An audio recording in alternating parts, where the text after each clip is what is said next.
Welcome to the Lost in Transition podcast. I am your host, Chris Gerard. Lana is here as well. We're into the month of November, and it is time to talk a little bit about 2018 already. Can you believe that? It was just 8 weeks away now. Well, you know, it's already Christmas in all the stores, so you know what? We might as well. Let's just skip to 2018. So Jump into carols it. Out of my head already. Yes.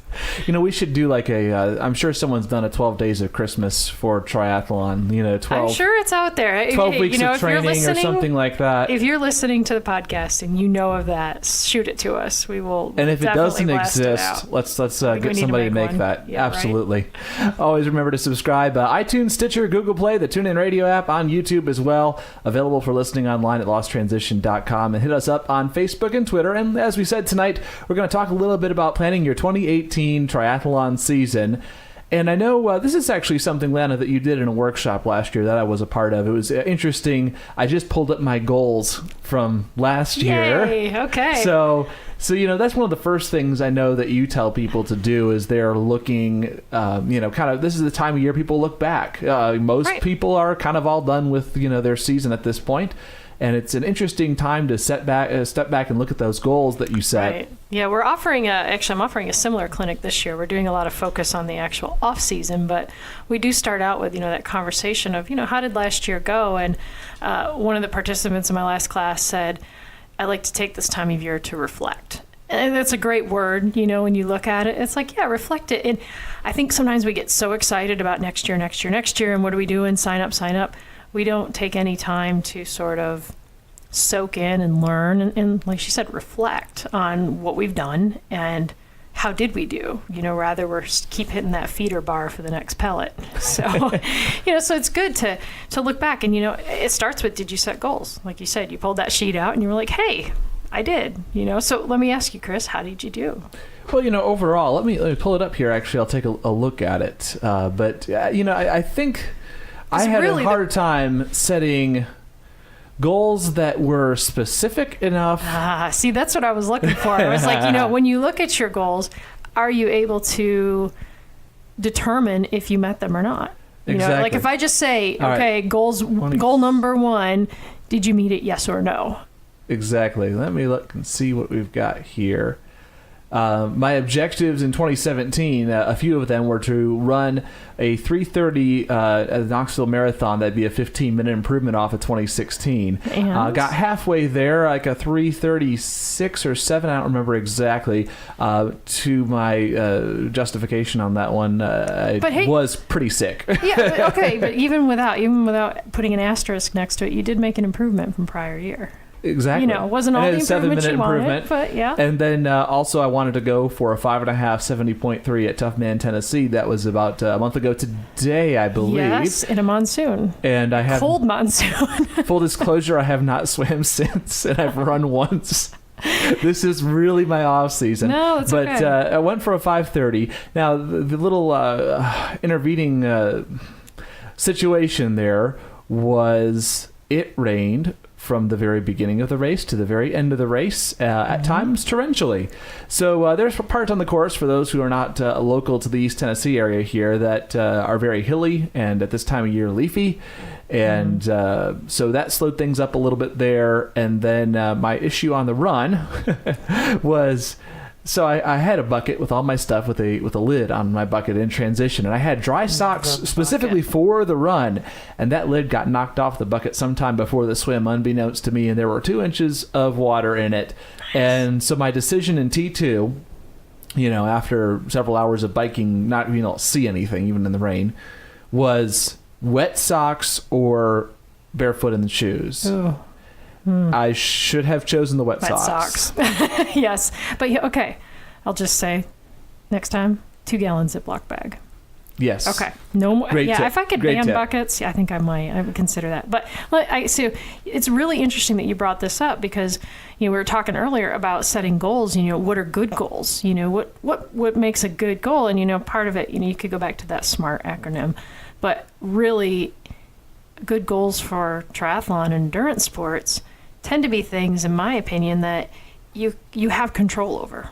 Right. You know, saying that you're going to do a 5:30 at Tough Man, Tennessee, you couldn't see the weather report when you set that goal out, and you didn't know what condition. I mean, it could have been 95 degrees that day, or it could have been snowing.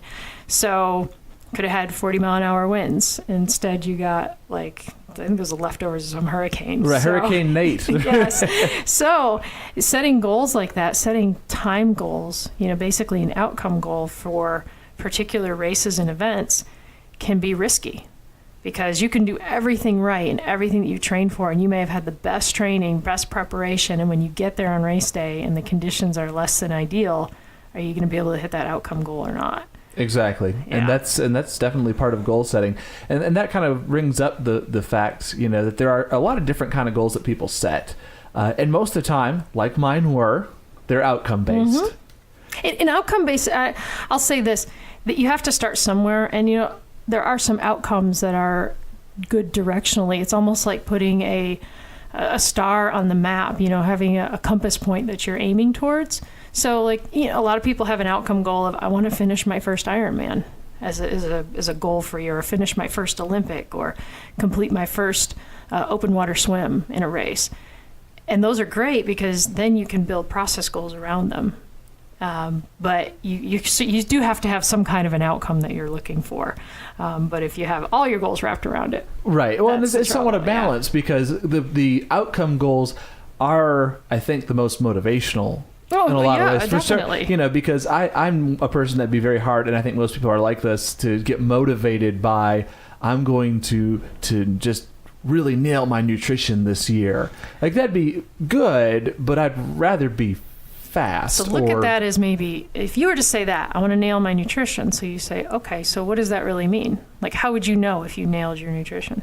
Exactly. I don't know. So I mean, you can kind of lay out these objectives, but when you get to the point where you're like, how will I know that I got there? How will I know that I made progress against this? So you have to have something that you can measure and something that you can define. So if nailing your nutrition means nailing my nutrition in my next Ironman, and I'll know that if I have a successful bike and a successful run and I don't bonk or have digestive issues.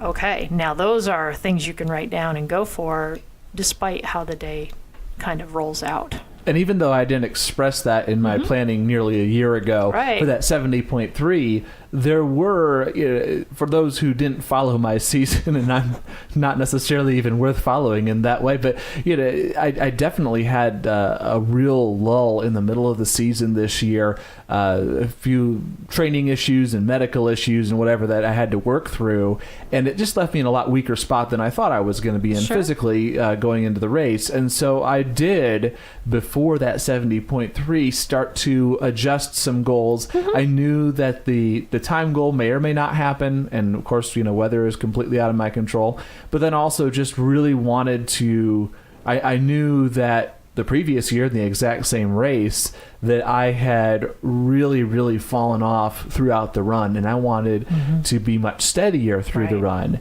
And I made it, I didn't quite make it all the way through the run steady, but I made it out to 11 of the 13.1 miles, like a metronome. I mean, my variability in my mile pace was under, I want to say under 30 seconds. Nice. And well, it's a hilly course. Yeah. Right, exactly. So, I mean, I was just hitting those miles. Well, let me ask you this then. So when you look at your year and, you kind of look back, even if you hadn't set goals, and if there's somebody listening that has not set goals, and they're kind of like, how do I look back on last year?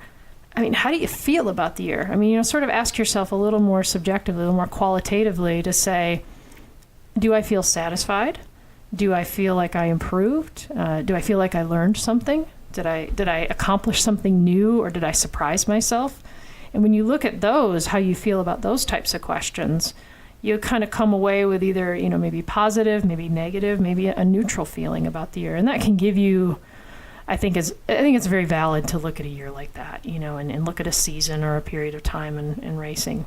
Oh, absolutely. And I think it also very much helps, in my case I know it did, to end the year on a good note. Because if my season would have ended after some of my early and mid-season races, I would be, I would be fatter than I am and sitting on the couch and become a competitive bass fisher or something like that. Yeah, I would have quit. I would have been gone. Been disappointed. And so definitely it helps to kind of, I think you have to be able to be flexible and redefine and adapt as you go, because nothing is going to go according to plan. Right. And but I think what it showed me is the amount of fitness I've built up now in 5 seasons of triathlon, to be able to look at it and say, it may not be my best performance ever, but I can pull a half Ironman just kind of out of thin air and off of some pretty marginal training. It's not ideal. It's not what I would have wanted, but just the fact that I'm at a point in my life that I can just go do 70.3 miles of racing. Like you said, when you step back and you look at it in the whole sense of who am I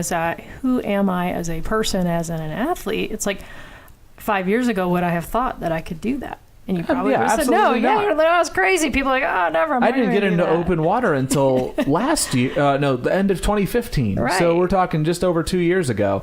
So it's definitely been an interesting journey. And 2018, as I'm planning, is going to be interesting as well. But some of those goals are kind of interesting. I think I'll set them a little bit differently for next year. Yeah. Certainly, as I'm moving up distance-wise, I'm definitely looking to set more completion goals. Well, sure, but again, keep in mind, sort of that respect for the journey, and we gain a lot more. I mean, it's nice to be on the podium or get the medal or get the prize or get the qualification, whatever it is you're going for. And, there's that moment of fame and shine, and we're on social media and everybody's, excited.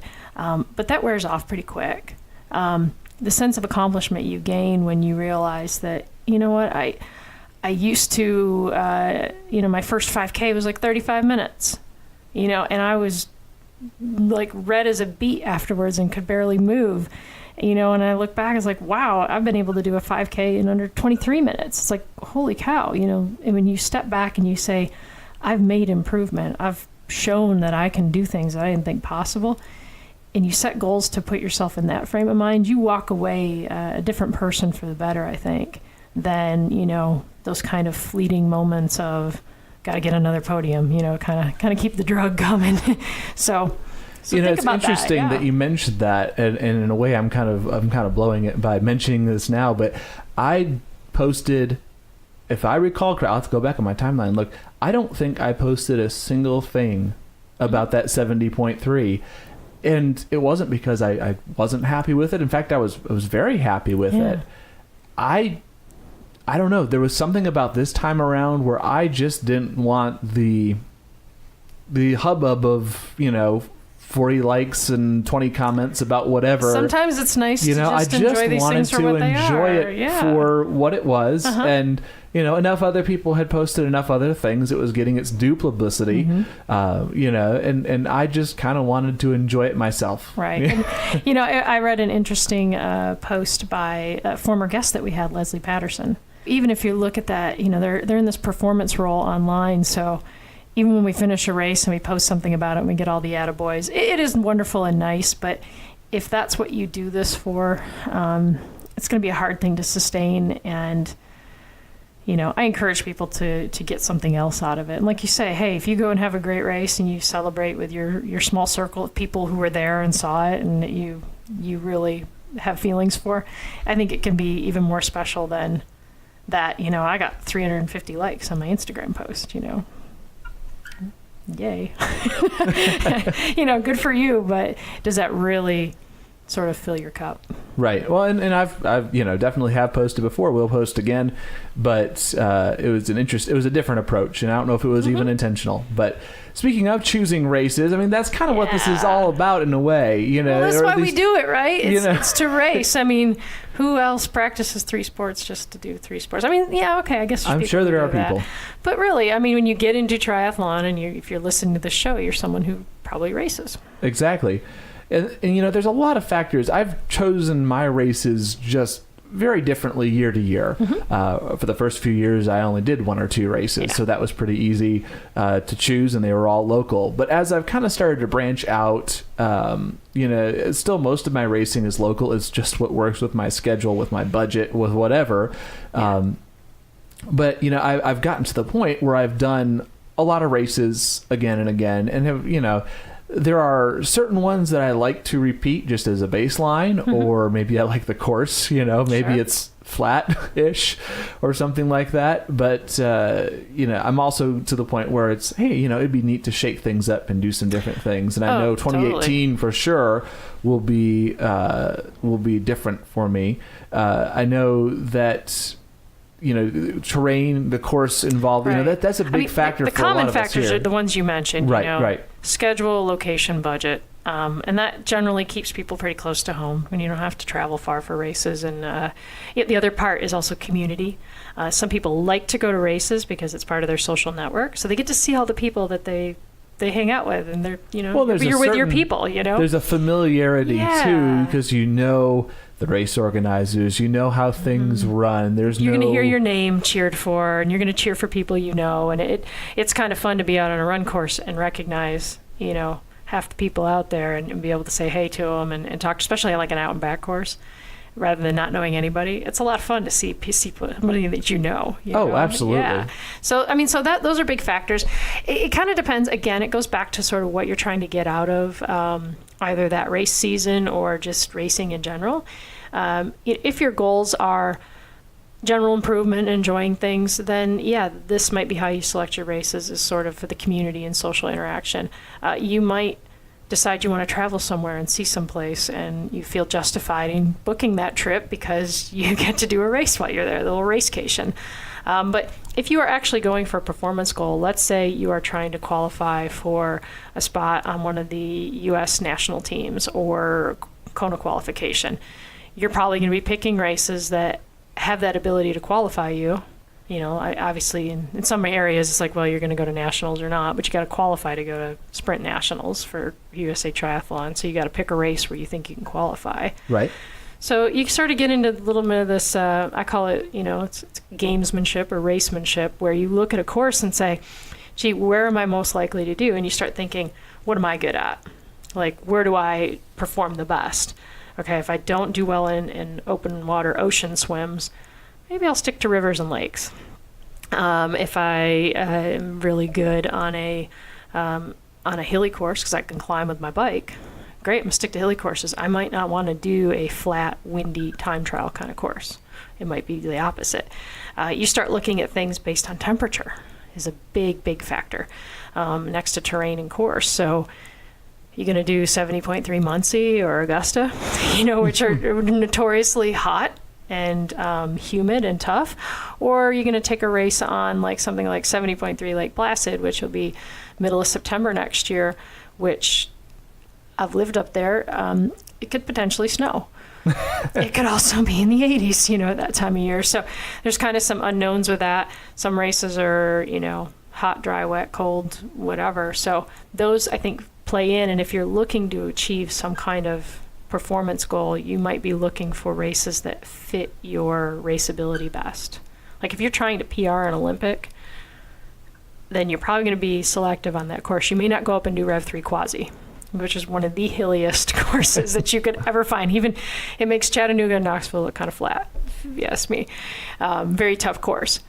You could PR that course, but you wouldn't use that as your PR in general. So you might be looking for something else. So I think that all kind of factors in, and and sometimes it's just, I want to try something new. I want to go somewhere and do something I've never done before. Yeah, and that's what I think kind of keeps it fresh once you get more than a few years in, because at that point you probably will have sampled most of the stuff that's easily available, and you're looking to branch out a little bit. Yeah. And one of the ways to do that, obviously, if you're going to do an Ironman race or a Rev 3 race or whatever, you already know those websites. You can find them easily. Toughman, the big brands are out there, but then a lot of local, ones that are just kind of either standalone or local race companies. Right. Most of us have already signed up with stuff at active.com or runsignup.com. Right. They are great search engines. I've used tryfind.com since my first triathlon way back when, and still use it to this day to kind of look and see what's available where. It's also interesting just as the state of the industry to look at it and see what states have triathlons and what ones don't, and if so, do they have a full I like just playing around and seeing what's available in Arkansas, even though I have no intention of necessarily racing some places, there. feel like we have a ton of races, and some it's like, gosh, we have to travel all the time to go right. to It races. makes me glad that we live where we do. Yeah, though, we are blessed. We have a lot around us. For the size and geography of our area, at least, it's certainly probably overrepresented in races. Right, and the other place that you can, get some race input is social media. I mean, honestly, if you're in a tri club, I know locally, if you're in the Rocky Top Club, if you posted and said, hey, I'm looking for a challenging 70.3 in May or June in the Southwest. What do you guys have? You probably pretty quickly, have a half dozen races that people are like, oh, yeah, I've done this one, tried that, or my friend out here. You ask a little further, you can probably get a race report or a contact in the area. So use your tri clubs, use your networks, and actually you can search for races. All the USAT sanctioned races are listed on USAT's website. Go to the source right there. Yeah. Makes it pretty easy. Once the races are on the calendar and people are kind of thinking through what they want to do, some people kind of do the same things every year. They maybe top out at a 70.3. They might stick to sprint and Sonales. They may do an Ironman every year. But also, especially if you're going to go, I'm just going to say as a non-coach, correct me, but if I'm wrong, but I would think that if you are going 70.3 and above, you really, really need to be serious about an annualized training plan. Certainly, it would help with the sprints and Olympics. You should have some plan. To PR. You should have some plan, especially first attempts. Yes. When you're moving up to a new distance, like if you're, your first time doing an Ole, first time a half, first time a full, or, ultra marathon, or even first marathon, you got to think back to when you did your first half marathon or first marathon. You had a plan, and depending on how experienced you are and where your fitness is at, it's great to fit it into a whole year. I mean, as a coach, yes, I like to look at kind of the year as a whole and what we call a macro cycle, oftentimes is 12 months. Could be longer than that. Let's say, you're like, hey, I'm going to do my first Ironman in 2020. You might be looking at a 2 or 3 year plan to get you there, to build up to it. So I think there's an advantage of that, because if you look too short-sighted, you're like, hey, I'm just going to get ready for these races, or I'm just going to go out and train and then I'll race however I am. You run that risk of being disappointed, with how things go. But you also run the risk of either, so that you're underprepared, and then you could also be overtrained, not recovered enough. And, every time we have Kevin Sprouse on the show, we talk about recovery and the need for it and the importance of it. And I know even we talked with Matt Dixon about that. So it is important to take kind of a wide angle view and look at all, especially if you're going to do multiple races across the whole year, and look at how am I going to be prepared for it, and how am I going to set myself up so that every time I go to race, because you could look at it one way and say, just training through whatever, I don't care how I do. Well, if you look at the amount of time and money and other resources you invest in a race, I should hope that you have more of a goal than just be like, whatever, I don't really care. I think you should care, because you are putting something into it. I mean, have that respect for yourself. So make sure, by doing an annual training plan or just that long-term view, you can kind of look at it and say, how do I make sure that I'm rested and healthy going into these races, and I don't risk injury, or I don't risk DNFing, or or even DNS. It's like, make sure you get to the line healthy. So taking that long view really helps you do that. Well, and part of that process I've seen is creating a realistic routine, and certainly like with anything in life, variety helps. Yeah. Oh yeah. and it helps not to to do the exact same thing all of the time.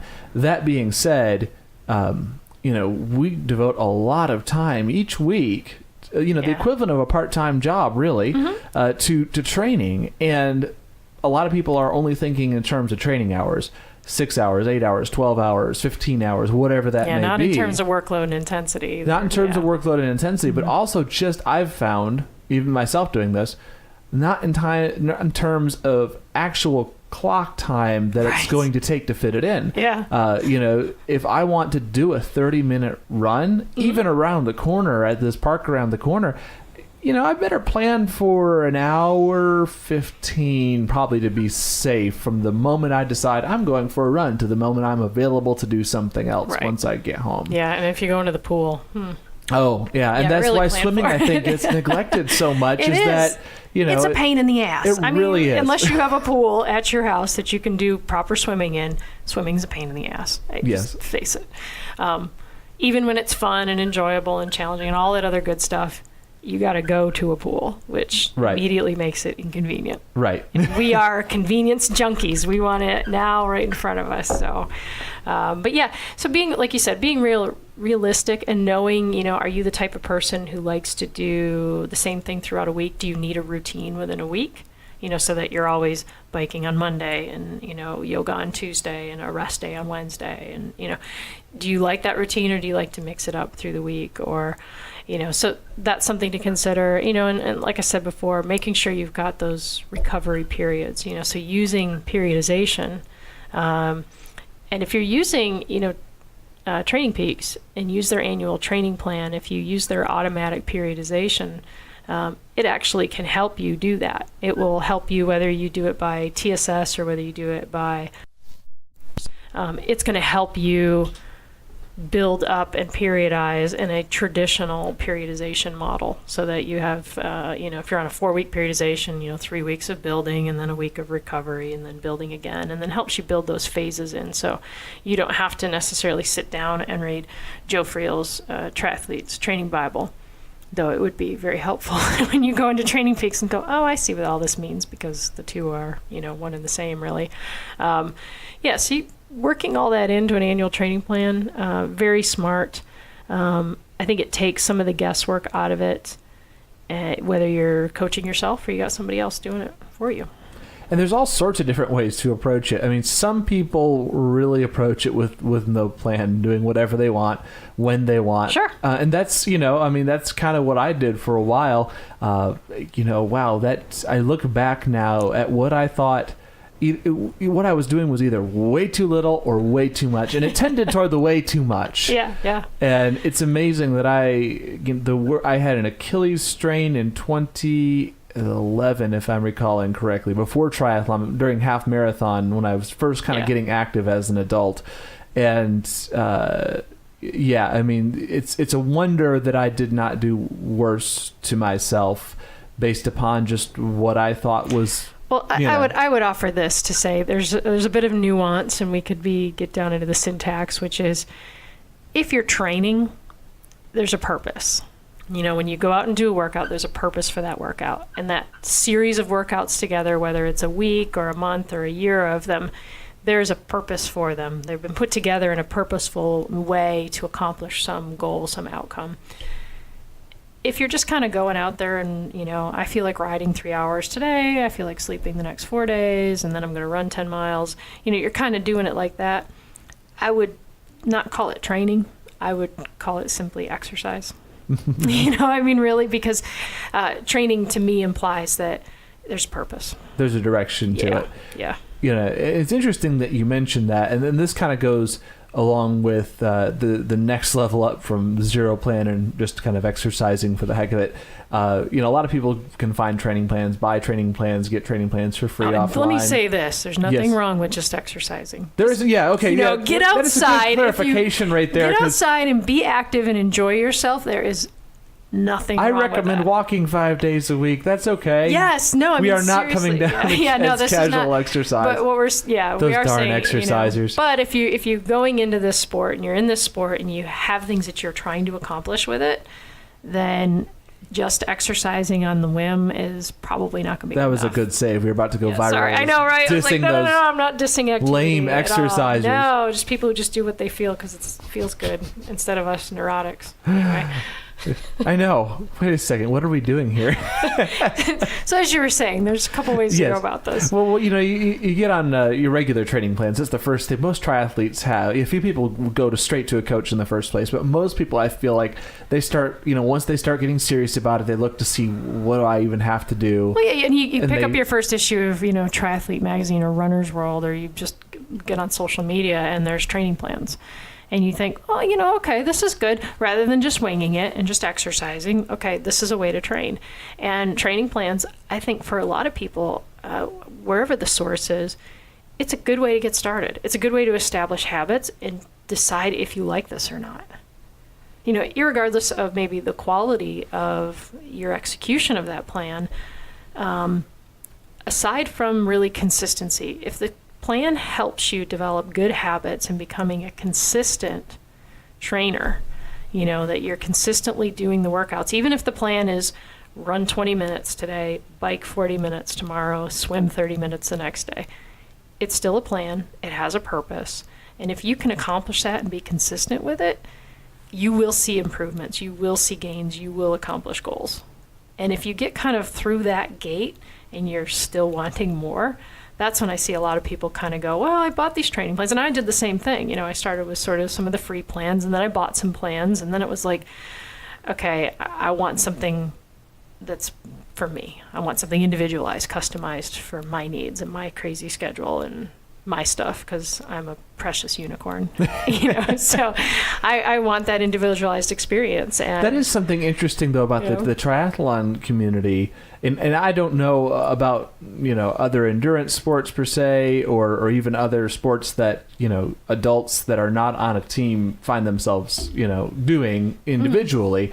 But when I have talked to people before about having coaches that are not triathletes, they're just dumbfounded. The only reason they can think of for a grown adult to have a coach in an individual sport is if you are like going for the Olympics or something that. And it's like, no, I'm just kind of doing a thing. I think we also, and you look at sort of the demographics of endurance athletes in general, not just triathletes, but you look at especially folks who are doing marathons, ultra running, and cycling. I mean, the competitiveness of master cycling, it's big. These guys they're not weekend warriors. They're not just wearing Lycra for fun. Many of the masters category. It's very competitive. It's very structured. And whether it's road cyclists or mountain bikers, you just look at endurance athletes in general. In the demographics, we're to an age where we recognize that if we don't know about it and we don't have the time or the inclination to go research and figure it out, we many times will defer to an expert. Whether it's having a plumber come in and do some work in your house, or hiring an attorney to, write your will, or whatever it is, we defer to experts a lot in the rest of our lives. So why not in this area defer to an expert, which in this case, it would be a coach. You might do it at the gym, or you might hire a dietitian, or you might hire a personal trainer to help you sort that out. It's like, oh, look at all these, pieces of equipment. Which ones do I do and for how long and how much? And how do I actually use it? We find an expert to help us. So I don't think it's too crazy, but you're right in this sport. And I think part of it comes from the fact that it is somewhat complex, especially triathlon. True. When you're balancing 3 different disciplines into one new sport. Most people don't come into the sport having experience in all 3 areas. Right. That's highly uncommon. We've heard from so many people, and we know so many people that, I started out as a runner, or I swam in college, or I used to just cycle. And then you find out that they got going with triathlon. They had to learn at least one of the disciplines, if not 2. Right. It's rare that you see somebody who shows up and is just like, I want to do a triathlon and I can't swim, bike, or run yet. So, but I think that's why coaches become, why they have their place in the sport. And we do actually, when you look at the numbers of coaches versus the numbers of athletes, it's not get to a point of disproportionate, but there's quite a few triathlon coaches out there. Oh, certainly. Yeah, we are a many. Certainly. And as people are looking, we can do a whole show on how to look for a coach. And that's something that we should probably do in the future, because there is a lot of different things. There's a lot of different approaches. A lot of options. There's people for every budget. There's people for every talent level. And everybody has so many questions about, how to screen and select. And it's a very individualized style process. And personality. You name it. Yeah, it's a lot. And so, there's, like I say, there's a lot of options that are out there, but that's something we can maybe cover in the future. I know, lastly, some people are just kind of burnt out at this time of year, and they're looking toward next year, and it's just not exciting yet. First point is that you still have time. We're being early bird about this. Oh my gosh, yeah, we like the water's going to freeze in many parts of the country before you have to even start thinking about it. So there's absolutely no pressure, but at the same time, 2018, if you have been doing the same things, we talked about, selecting races for things that might be kind of interesting or keep things new, going somewhere else or trying something new. But also, beyond that, now might be a great time to think about adding a new discipline within the three sports. I guess if you really wanted to, you could just do a fourth sport. Well, no, the way I think about it is, like this year, I've done mostly triathlon, since, for the last 8 years, and enjoyed triathlon. And obviously it kind of peppered in some different things. Last year I started just trying bike racing, just attending a bicycle race only, no swimming before, no running after, but just riding the bike. And for me, it opened up a whole new world of skills and experiences, a different group of people, a different vibe around a race. It kind of made me appreciate some things that I really love about triathlon and some things that really annoy me. And the same thing, back about cycling. There's some things that I really like about it, and there's some things that I'm just sort of like, really? This is how y'all do it? Okay, no problem. But so when you look at other disciplines, I think either you kind of focus in a single sport, or like this year, I'm going to do a little more with duathlon. Try my hand at run, bike, run. I still find swimming a great, amazing challenge, but there are other opportunities, other things to try within. You've got these three sports as your basis. You can swim, you can bike, you can run, but we think of people that we know that have suddenly off into marathon swimming, right. Or they go off into ultra running, and they may come back to this, or they might go off-road. A lot of people will convert over and start doing Xterra and off-road races, and there's a lot of options there. Look at swim run. Yeah, that's the venue. That's totally absurd to leave your bike in the garage and go to a race, but I guess it works for some people. So swim run. So we are lucky that within the multi-sport world, we have so many options that you have possibilities too. Like if you want to compete on a global level, like say you want to make Team USA, everybody goes for triathlon. What about aquabike? Right. What about aquathon? What about duathlon? There's a lot of different ways to get there. And, sometimes the less beaten path is, it leads to a lot of great opportunities and learning about yourself.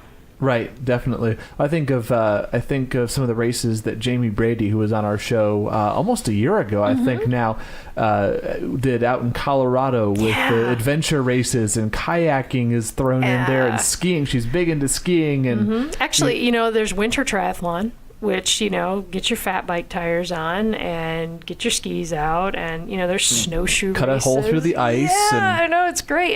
Actually... There's not swimming. Tell me there's not swimming in winter triathlon. No, there's not swimming in winter triathlon. But if you go over in Asheville, actually, I remember there's a couple of races in the spring and the fall that replace the swim with kayak. So you actually do a paddle. So you still are on the water. Yeah, so you're still on the water, so... There's all kinds of, different ways to do it. Like you said, adventure racing, I think people, kind of dabble in and out of that, or they go do that and really enjoy it. But so that can change things up and be fun and exciting, and kind of maybe focus on that for a year. Like, hey, let's see how I would do if I just went off-road. We look locally. We have, Derek Tingle got a chance to go to Maui to the Xterra World Championships. Not something he intended to do this year. He just said, I'm going to focus more on off-road and do Xterra, because he needed a break following Ironman Lake Placid. Right. And turns out, and yes, Derek, we're talking about you. Thank you, sir. It turns out he had a great year, got an amazing experience, and went to Maui to experience something he probably 1 year prior didn't think was going to happen. So another way to spice things up is also to travel. Pick a race, maybe an iconic race. Wildflower is back for 2018. Maybe challenge Roth, get in the lottery for that, or try to get into the New York Marathon or Marine Corps Marathon. You got a lottery for, but find something iconic and amazing to go do and see and experience. Just a different way of doing things. Go race in Europe or Asia or South America. Or out of state. Even if you haven't raced out of state. Yeah, it's a fun new world, and I was blessed when I raced with Rev 3 that I went and did a lot of their different races in different places, and the triathlon community for me, it's brought the walls in quite a bit. And now just about anywhere I go to, races, events, symposiums, I am running into people that I've met through those connections. And that for me, now my community is not just my local community. I have this broader community, which is a lot of fun. It's great to catch up with those folks. And the other thing is try some different distances. Maybe for a year you say, you know what, I'm really just going to focus on sprint, or I'm just going to focus on Olympic, or, I'll see if I can do 3 half Ironmans in a season. Something that changes the scope of it. Last year I went for, hey, can I do back-to-back races? So I would go did a weekend, Rev 3 Williamsburg. We did a sprint on Saturday. We did the Olympic on Sunday. And there's actually quite a few of those next year. I'm going to try Memphis in May on Kirsten Sass's recommendation. It's on the calendar. So we'll do a sprint on Saturday. We'll do the Oli on Sunday. And in preps for USAT Nationals, where we'll do the Oli and then the sprint. And turns out it's you have to prep a little different. You got to pack a little different. But it's a great experience. And, at first you're thinking, gosh, race back to back. Then you do it. So now there's other things like the Triple T up in Ohio, where you basically do 3 triathlons in 3 days. Yeah, cool. Go for it. No end of possibilities, that's for sure. No, not at all. You're limited by, honestly, your own imagination and your own belief in yourself. It's like, oh, I could never do that. It's like, you know what? Get out there, and if you're a little bit afraid, good for you. Exactly. Go do it. I mean, bring back some of that fear. You'll find the love in the sport again. For those that are here listening locally, is there still spots left in that workshop for the 2018 planning your season? Yeah, actually we do. So I've got another date coming up, and let me just make sure I get the dates right. So I've got some classes coming up, Training Peaks users. So we're going to talk about all these little secrets and tricks and things that using Training Peaks. So I've got one class coming up on November 14th for that, and I'll have another one on December 4th. And then for planning your off season, we've got that on November 28th, and very nicely hosted by Podium Sports Medicine with Kevin Sprouse. So we'll be doing those right here locally in Bearden.